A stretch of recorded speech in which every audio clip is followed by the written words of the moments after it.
How can one reconcile loving one person while being intimate with another? Is such a scenario feasible, let alone believable? My marriage seemed solid. We had children, a home, and stable careers. Yet, our intimate life was strained, a realization that took over 2 decades to grasp. On a Friday, duty called me across town to deliver urgent files to police headquarters.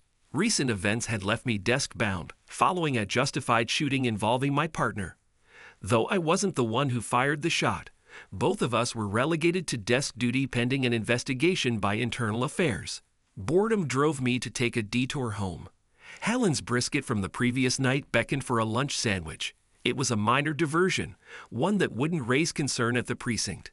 As I meandered along my street, I paused to admire Mrs. Ferguson's meticulously tended flower garden. Suddenly, a figure emerged from my own front door, a neighbor known for his expertise in computers, Mark Malchek. I couldn't help but wonder what he was doing leaving my house at 11:30 in the morning. I observed as he casually strolled around the corner, disappeared from view. Then I parked in front of my house and went inside. The house was silent, but I thought I heard the sound of a shower running upstairs.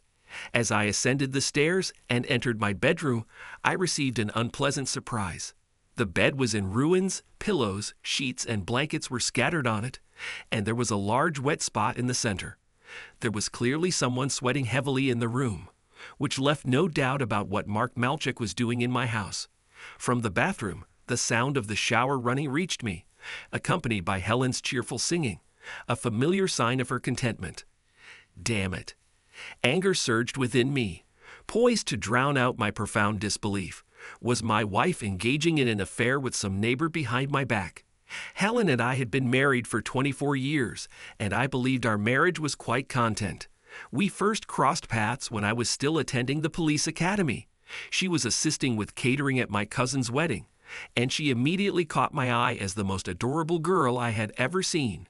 She was petite, charmingly attractive, not stunningly beautiful, but with an amazing physique. Through some flirting, I managed to obtain her phone number, and after about a year of dating, we tied the knot. For the most part, our marriage had been wonderful. I was employed by the department while Helen pursued her career in catering, often taking on freelance projects for a company owned by a high school friend. This arrangement allowed her to have a flexible schedule, enabling her to be an involved mother to our 2 daughters, Linda and Veronica. Linda had since graduated from college and was working in Chicago, while Veronica was a junior at Kenyon. They were exceptional kids, and Helen had been an outstanding mother to them. Our values aligned, our family priorities matched, and we genuinely enjoyed each other's company. When we encountered other couples who seemed disinterested in each other, we exchanged knowing smiles. We were still having a blast together after 2 decades, never running out of conversation topics. I felt incredibly fortunate, except for one aspect. One of these aspects was our bed life. Helen was undeniably attractive and had a captivating charm. I will always remember the thrill with which I first saw her body after several months of dating. However, she just wasn't prone to bed intimacy. After our courtship and the first months of marriage, I soon realized with disappointment that Helen was content with intimacy only once every 10 days or so.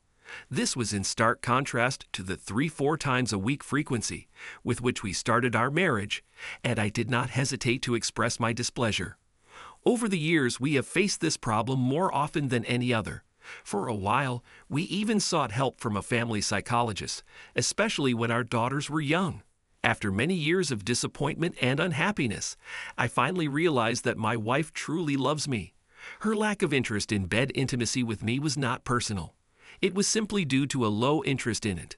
The counselor helped me deal with my anger and helped Helen realize the need for additional efforts on her part. Thus, what was once a frequency of once every 10 days evolved to perhaps once a week, occasionally twice if I could persuade her.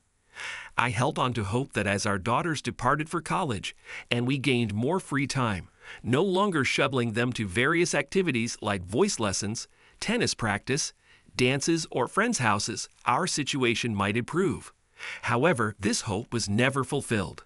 It became an even more difficult task. Our intimacy turned into a depressingly quick meeting. I dreamed of tenderness, affection. However, most of the time she resisted my advances. She would, as if defending herself. "Not today, honey, can we just do it quickly?"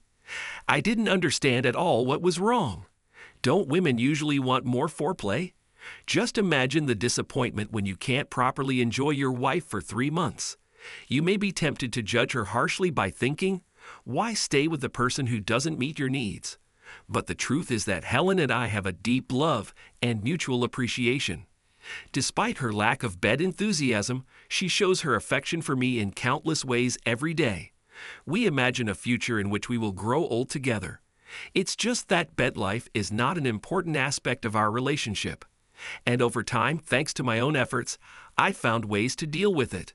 That's why when I staggered down the stairs and out the front door, I was both shocked and furious. I knew that Helen loved me, and I trusted her completely, knowing that she wasn't interested enough in intimacy to cheat on me. So what the hell is going on? It took me less than 3 minutes to get to Mark Malchek's house and ring his doorbell. When he opened the door a crack and looked at me uncertainly, saying, I pushed the door hard, causing him to fall to the floor. Closing the door behind me, I grabbed him and hit him with my knee, causing him to double over in pain. When I picked him up again, I was pleased to see his pale, frightened face. He couldn't even speak. Holding him by the collar with my left hand, I struck him several times. In conclusion, I delivered a final crushing blow. I threw Mark onto the couch in the living room, watching him try to get some air, and gently hugged him around the neck. Listen carefully, you worthless person. I know exactly where you were and what you were doing this morning, and I'm on edge. I have a gun and a shovel. He was silent, just looked at me with fear in his eyes. Now you're going to tell me everything I want to know, answer all my questions. Then you'll clean yourself up and get on with your life, and you will never, under any circumstances, talk to Helen again. Do you understand me well enough? I squeezed his neck slightly to get his attention, and he nodded frantically. Yes, yes, Rob, I understand, he whispered. He was completely intimidated. After releasing him, I invited him to start talking. I made it clear to him that it was better for him to tell everything, not hiding anything and not downplaying his actions. And he confessed everything. He and Helen had been in a bed relationship for more than 2 months. Surprisingly, he claimed that she was the initiator of this. During a neighborhood meeting on July 4th, she openly flirted with him when they were alone. A few days later, she called him in the morning and asked him to help move the filing cabinet. When he arrived, she met him in just a bathrobe. Expressing her gratitude, she kissed him passionately at the door, hugged him tightly, and touched him. Before he could voice his concerns, they were in our bedroom. I was amazed by his revelations. Helen was full of enthusiasm and looked forward to every meeting with him. Mark claimed that he repeatedly asked her, "Are you sure this is all right? What about Rob?" I can't confirm if this is true, but he insisted that she assured him that she would be able to keep it a secret from me. Since their first meeting, they have met several times a week, either at my place or at Mark's. This morning, he said, when I went to her house, she met me at the door. We went upstairs, and it happened again. Listening to Mark's story, I could only sit back, not believing my ears. The woman I believed I had been married to for 24 years bore no resemblance to the woman who had been enthusiastically dating Mark since the summer. One last inquiry, then you can attend to your mess. I can't fathom you being the first man she's fooled around with in this manner. Did she disclose anything about others? Without hesitation, he was completely broken by now. She hinted that there were a few before me, but she only mentioned one. Joe something, Oberman or Olderman. He's a firefighter. She said he ended things because his wife was becoming suspicious. Joe Olderman. He and Stephanie had been close friends of ours since our daughters were 5. That despicable jerk. Both Helen and I were fortunate that I had the afternoon to compose myself and regain control. Helen's luck lay in the fact that I could have harmed her, while mine was in avoiding a lengthy prison sentence. By the time I returned home for dinner, I had managed to contain my anger. Helen remained cheerful and affectionate as usual. We enjoyed a delightful meal, discussing mundane topics such as the children's well-being, upcoming catering events for her, and the monotony of my desk job. Remarkably, I was able to mask my simmering fury behind a facade of normalcy. Later, as she lay in bed watching a rerun of CSI, I joined her. Naturally, the bedroom had been restored to its pristine state, fresh sheets and all. I leaned over to kiss her cheek, slipping my hand under her nightgown to caress her thigh. She cast a cautious glance at me and replied, "Not tonight. Darling, all right? I'm feeling a bit exhausted. How about we just relax and watch some TV together?" Normally this would prompt me to retreat, maybe with a hint of disappointment, but not tonight. I persisted, gently moving my hand upwards, and insisted, "No, I really need you tonight. Honey, come on. You'll enjoy it." "Rob," she uttered, sounding irritated. "I really want to, Helen, and it's only 9:30. You can't be that tired." She looked at me and said, "I don't want to." While maintaining eye contact with her, I softly suggested, "What if you imagine I'm Mark Malchek?" Her body tensed slightly in surprise and unexpected, escaping her lips as she stared at me wide-eyed. It was a look I'd never seen on her face during our entire time together. As a result, she agreed to intimacy without words, and I give my word, we have never had this. After that, I got out of bed. Without saying a word to Helen or even looking back, I headed for the shower. When I came out 15 minutes later, drying my hair with a towel, Helen was sitting up in bed again. She made the bed, put on her nightgown again, and combed her hair. I can tell she was crying. She looked at me sadly. "Rob, I'm so." She started with a wavering voice, but I interrupted her. "Let me speak first, Helen." I paused for a moment, staring at her icily. "I went to the house earlier today, just before lunch, and I saw Mark Malchek leaving. Then I came upstairs and heard you in the shower, and noticed the state of our bedroom. So spare me any excuses or attempts to deceive me, okay?" Her head hung low, a blush creeping across her cheeks. She nodded silently. "I'm not sure if our marriage can weather this storm," she gasped, her eyes widening in horror. "But if there's any chance, it starts with you being completely honest with me. Do you understand?" Helen nodded again, tears welling up. "I'm so sorry, Rob. I can't believe I've done something so terrible." She paused, overcome by sobs. "All I ask is for you to give me one more chance. I'll tell you everything, but please don't hate me. Find then the whole truth about you and that guy. What happened? Where? When? How? For how long? And why?" She sobbed for a while longer, then wiped away her tears. I never really noticed him until the July 4th picnic. Suddenly he was always there, bringing me drinks or hot dogs, being overly friendly.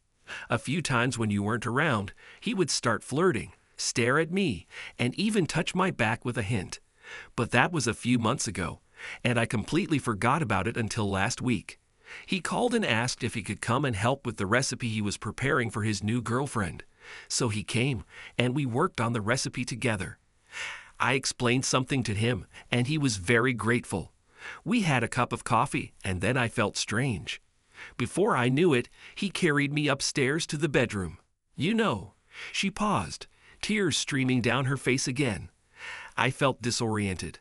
I couldn't figure out why this was happening or why he didn't stop when I said no. He, a real monster. After he finished, he confessed that he had put something in the coffee and showed me his digital camera. He took a picture of you, Rob, the doer this, and he threatened that I should keep seeing him. Otherwise, he would make sure that you and all your friends at the station got copies of these photos. Rob, I was so confused that I didn't know what to do. I listened impassively, though internally skeptical. It seemed likely she was weaving a web of lies, but I decided to hear her out nonetheless. Unbeknownst to her, I had already conversed with Mark. He phoned last week, stating he'd return today at 10:30 a.m., insisting I prepare for his arrival. I was petrified about the incriminating photos, so I allowed it. He showed up, and we repeated what happened. I exhaled heavily. "Helen, why didn't you inform me after the initial incident? Do you not realize we could have tested your blood and had him prosecuted for assault?" She cast her eyes downward. "I see that now. I suppose I wasn't thinking clearly. I was just terrified of your reaction, both towards me and him. Oh, Rob, I was so scared and so lost. Tears streamed down her face. I'm truly sorry, darling. A fanciful narrative I'd used silently. Implausible yet not entirely implausible. If one could entertain the notion that Mark Malchek would be foolish enough and assault a police officer's spouse. Yet the account he provided during our confrontation seemed more credible, despite contradicting my perception of my wife. Then there was the most damning evidence of all, the sound of Helen cheerfully singing in the shower mere minutes after Malchek allegedly coerced her into another encounter. I pondered further, staring out the window while Helen sniffled and wiped her eyes. You've acted foolishly, Helen. After 25 years together, I expected more trust from you. She glanced at me sheepishly, repeating, I'm so sorry, Rob. I need some time to consider how to address this, perhaps a few days. During this period, refrain from speaking to Mark or anyone else about this. Understood? Okay, she agreed, suddenly hopeful. Please, Rob, don't do anything risky. Leaning forward, I studied her face. Be honest with me now. Has this been the only instance of infidelity in our marriage? She attempted to meet my gaze, but her eyes flickered away momentarily. With my experience interrogating suspects, I knew what that meant. There's been no one else, darling. No one but you until Mark. Her tears flowed again, and she didn't finish the sentence. The blatant falsehood reignited my anger instantly. I rose from the bed and began pacing around the bedroom. In case it's not abundantly clear, my dear wife, I'm extremely displeased with you at the moment. You'll be sleeping in the guest room tonight, so gather your belongings and leave. Rob, did I not make myself clear? I interrupted with more intensity. I'm finished discussing this with you tonight.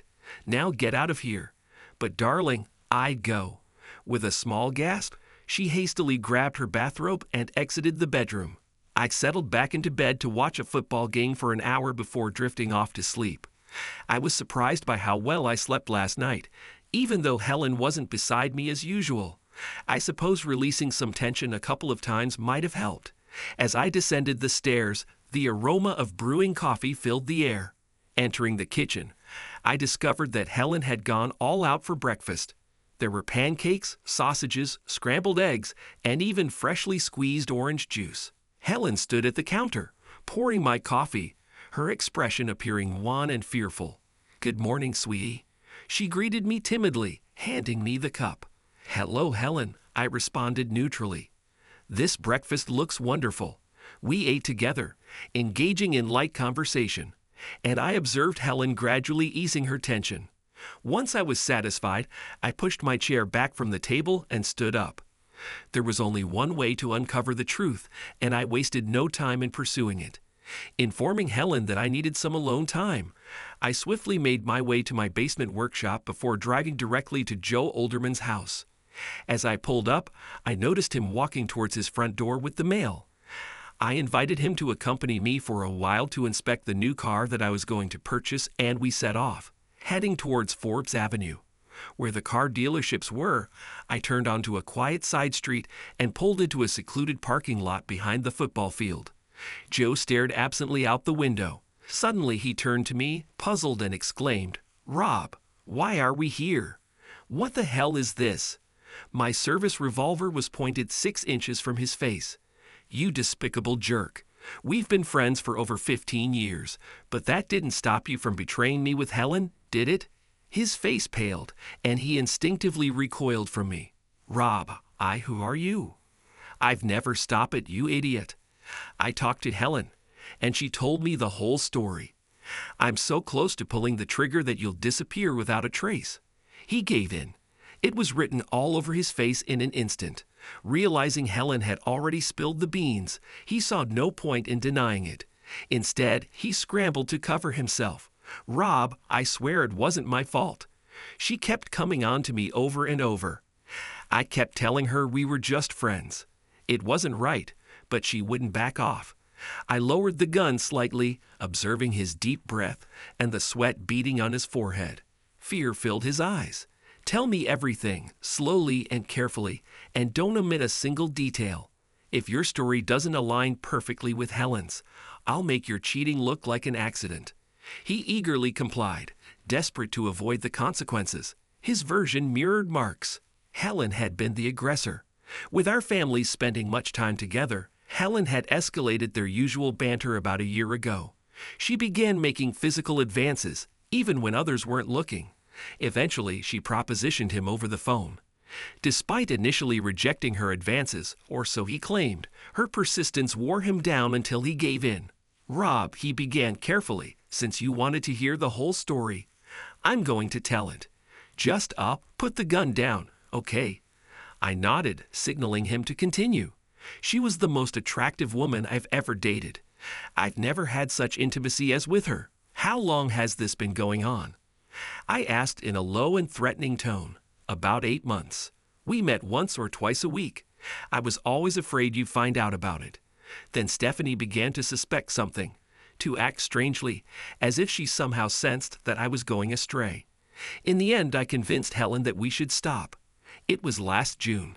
How did she react? She was annoyed, but she put up with it because she didn't want Stephanie to find out. She even made a joke. "Well, I guess I'll just have to find someone else to take your place, Joe." Have you ever asked her why she cheated on me? Yes, many times. Even before we started, I asked her, "Why do you want to do this?" And what did she say? Nothing that really makes sense. Just that she loved you, that you were a great guy, but she needed something more. Do you think you were her first lover? No, she mentioned a couple of other guys she was in a relationship with. I didn't know any of them. I think she met one of them when she was serving a party or something. I leaned back and observed him. He averted his gaze, staring out the window. After a moment, I spoke up, saying, "You really are despicable. You know that. I don't care how much she flirted with you. There was only one right thing to do, and you did the exact opposite." He lowered his head, avoiding eye contact. I suspected he was secretly relieved that I wasn't going to harm him. "Our friendship is done, jerk. Get out of the car. Here, but it's at least 10 miles to..." His words trailed off when he saw the expression on my face. Quietly, he exited the car and walked a few paces away. Without another word, I turned the car around and headed back to town. I returned directly to Joe and Stephanie's place, fortunate to find Stephanie there. "Hi, Rob. Weren't you with Joe just now?" she inquired, peering past me to the vacant car. "Yeah, but something came up. Listen, can we chat for a bit?" Perplexed, she guided me to the kitchen, and we settled with cups of coffee. "Steph, we've been friends for a long time, and there's no easy way to say this. Joe and Helen had an affair." "What?" She gaped at me, then shook her head. "Rob, I might have believed you if you mentioned Joe and someone else. I had a suspicion last spring that something was going on. But Helen, no way." I retrieved the mini recorder from my shirt pocket, which I had discreetly placed before leaving the house. Without uttering another word, I rewound it and pressed play. We sat silently, listening together to my entire conversation with Joe, but I maintained my composure. I observed Steph as her expression hardened, her lips tightening into an angry frown. I surmised that her marriage with Joe was probably as over as mine was. After the tape ended, we sat in silence for a few moments.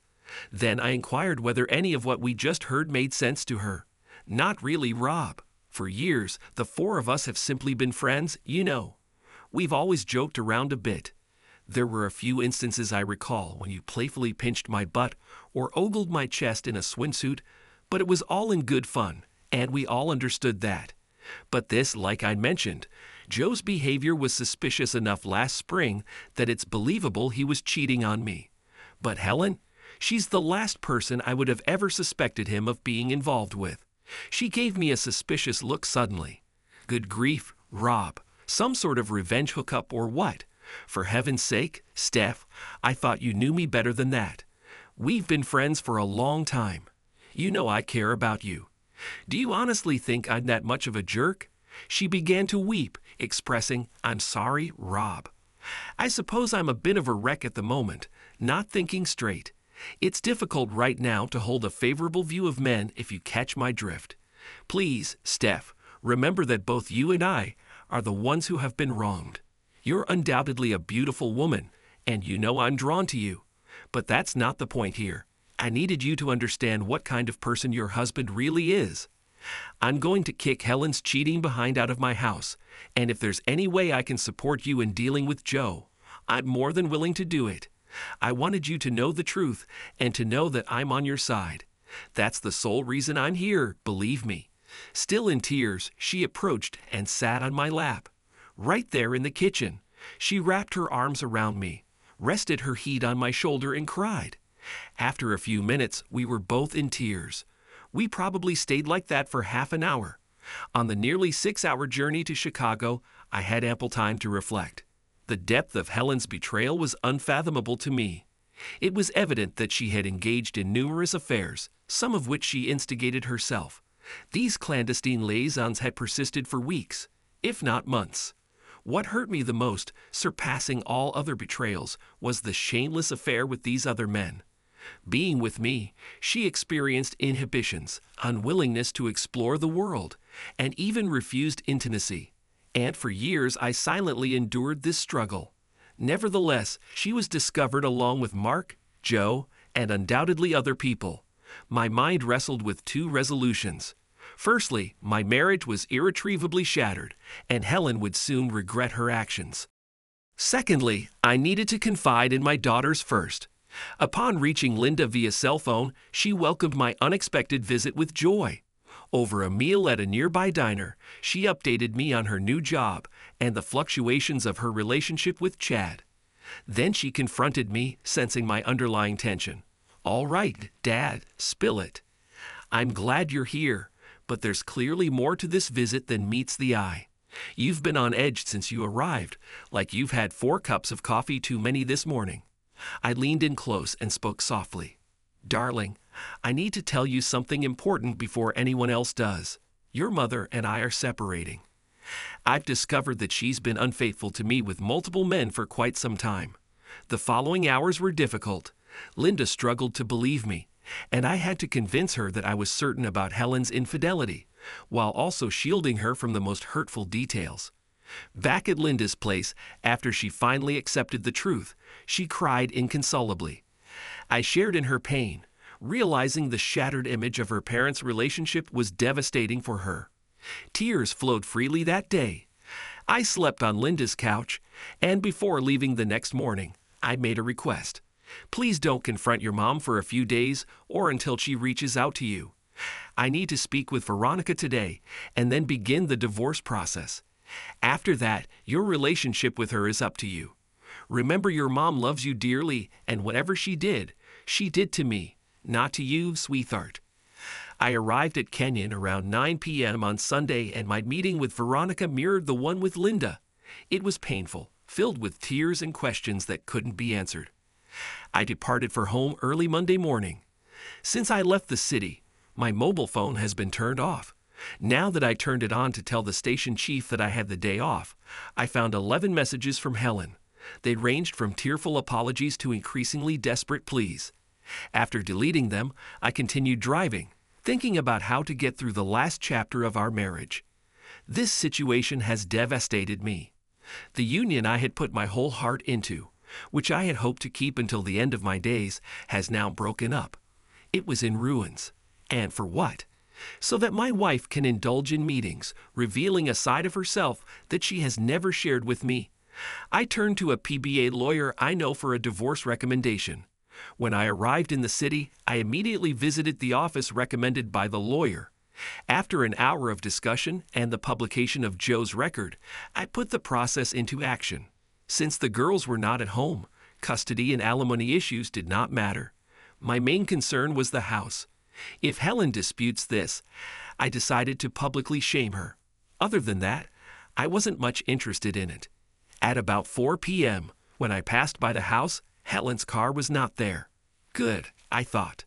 After parking in the garage, I arranged for a 24-hour locksmith service. By 6 p.m., when Helen returned, I had made some arrangements. I felt her disappointment and annoyance when she tried to open the front door with a key.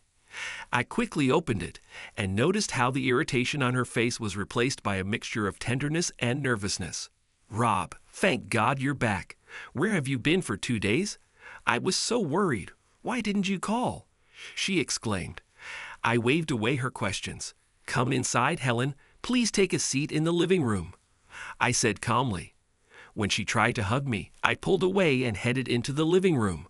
Puzzled, she trailed after him. Rob, dear, what's going on? Her voice trembled slightly and her eyes reflected concern. Without answering, I motioned for her to sit on the sofa, not taking my gaze off me. Standing in front of her, I studied the worried face of the woman who had held my heart for so many years. I let the silence drag on for a long time before I spoke. Helen, you know, I would never lay a hand on you or do you any harm. You are a woman, and once upon a time I loved you very much. She exhaled. Rob, once upon a time, I don't understand. Shut up, I shouted. I exploded, cutting her off. I may not physically harm you, but that doesn't mean I don't want to. So just shut your lying mouth and listen to me. Rob, I am. Shut up, Helen. I growled threateningly. I won't repeat myself. By this point, her complexion had paled with a mix of fear and anxiety. I could observe her hands trembling in her lap. We're going to have a discussion calmly and respectfully, I continued, and then you'll leave. I'm not concerned about where you'll go, and frankly, I don't care. This marriage is over.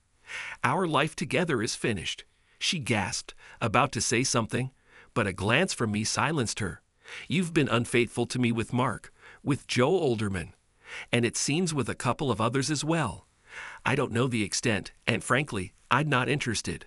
For months, possibly years, you've been engaging in with other men. You've given them what I've pleaded for, done things with them that you refuse to do for your loving husband, despite my repeated requests. If betraying your spouse through infidelity is a measure, you've taken it to an extreme. All acceptable for someone down the street, and even for one of our closest and oldest friends, but not for the man who has dedicated himself exclusively to you for over 25 years. I genuinely don't recognize you anymore, Helen. I thought I did, but clearly I was mistaken. I would have sworn on your faithfulness and loyalty with my life. It's fortunate I didn't, isn't it? I glanced at her, seeing her seated motionless on the couch, tears streaming down her cheeks. She had ceased attempting to speak, appearing entranced. I casually pondered what thoughts occupied her mind. Was it something like, oh no, he must have found out, or perhaps it wasn't worth it in the end. Here's the crux of the matter that truly irks me. You love me. I'm aware of your love for me. We've envisioned growing old together, and I believe you were sincere. Well, guess what? That's your consequence. You don't get to grow old alongside me. You don't get to share a life with me anymore, to wake up beside me every day and cuddle with me at night. You don't even get to reside in this house any longer. I gestured towards 3 suitcases positioned in the corner. In 5 minutes, you'll be loading those into your car and driving away, Helen, and you won't be returning. She let out a cry then, catching me off guard. No, Rob, please, baby, you. Yes, baby, I spat out harshly. I can and I will. I'm kicking you out.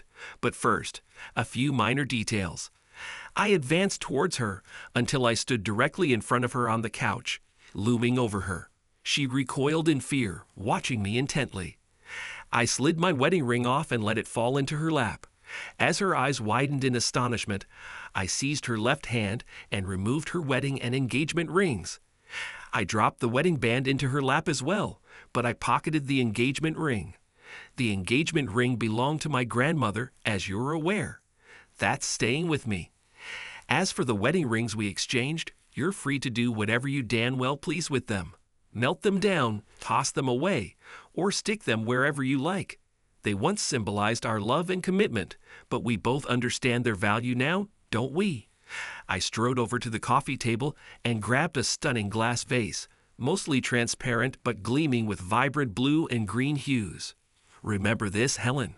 It's from Venice, the 5th anniversary gift we gave each other. It cost a fortune, but we cherished it because it represented our bond. With a swift motion, I hurled the vase to the floor where it shattered into countless pieces, eliciting a cry of anguish from Helen. Not worth keeping anymore, I stated coldly. Turning away, I grabbed 2 photo albums and flung them into the fireplace. Our wedding album and our family album. All those precious memories, all those reminders of what we meant to each other. But they serve no purpose now, do they, Helen? I bent down to pour lighter fluid on them, then ignited a match and watched as they went up in flames. Helen abruptly lunged towards the fireplace, attempting to halt me with a cry of no. However, I swiftly encircled her waist and guided her back to the couch where she collapsed in tears. Together we observed as the flames devoured the albums, while I tenderly touched the pocket where I safeguarded the pictures of our daughters rescued from the family book. My recollections of our girls remained invaluable to me. Within minutes, both books turned to ashes. Helen continued to sob, her face averted from mine. "All right, Helen, that's enough," I interjected briskly, clapping my hands. "The spectacle is over, and it's time for you to leave." Despite my words, she made no attempt to move. Taking her arm firmly, I urged her to her feet and guided her towards the front door. "Wait, Rob, please wait," she pleaded, struggling against my grasp. "You can't just kick me out like this." "Actually, Helen, I can, and I will." Her expression betrayed anguish and fear. Without even hearing me out, without giving me a chance to explain, I stepped back, studying her silently for a prolonged moment. "Helen, do you honestly believe that anything you could say, any explanation you could offer, would alleviate my pain and betrayal? Is there anything that could make your infidelity, your utter betrayal and humiliation of me, more tolerable? Anything at all that could make this situation less agonizing or less dreadful? But I haven't even had the chance to explain why. Do you think I give a damn about why I erupted? Will knowing why you did this bring me solace? All right, everything's fine now that I understand Helen's motivations. Are you delusional?" She gazed at me, worn out, terrified and distressed, wordless. Then, after a prolonged moment, she uttered, "But what about the girls? I visited Linda and Ronnie over the weekend. They're aware of your infidelity and my decision to divorce you." "Oh no," she exclaimed, collapsing onto the floor in tears. I observed her for a while. My cherished wife, the mother of my children, my life companion, my closest and most trusted friend for 25 years.